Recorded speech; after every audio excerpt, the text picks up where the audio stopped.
Hello সবাইকে, আমাদের নতুন ইউটিউব চ্যানেলে তোমাদের সুস্বাগতম।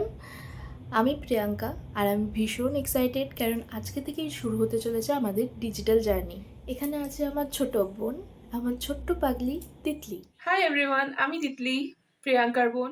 ও সবসময় এনার্জিতে ফুল আর আমাদের ছোট ছোট ফাইট থেকে বড় বড় বন্ডিং তোমাদের সাথে সব কিছু শেয়ার করব। প্রত্যেক উইকে নতুন নতুন ভিডিও আসতে চলেছে, চ্যালেঞ্জ, লাইফস্টাইল, বেঙ্গলি কালচার, আর মাঝে মাঝে কিছু ক্রেজি আইডিয়াস। কিছু সিরিয়াস হবে, কিছু হিলেরিয়াসও হবে, বাট একটা জিনিস নিশ্চিত, বড়ই মজার হতে চলেছে। সো প্লিজ সাবস্ক্রাইব করে নিও, আমাদের ছোট্ট ফ্যামিলির একটা পার্ট হয়ে যাও। সো দেখা হচ্ছে নেক্সট ভিডিওতে, ততদিন তোমরা ভালো থাকো, সুস্থ থাকো।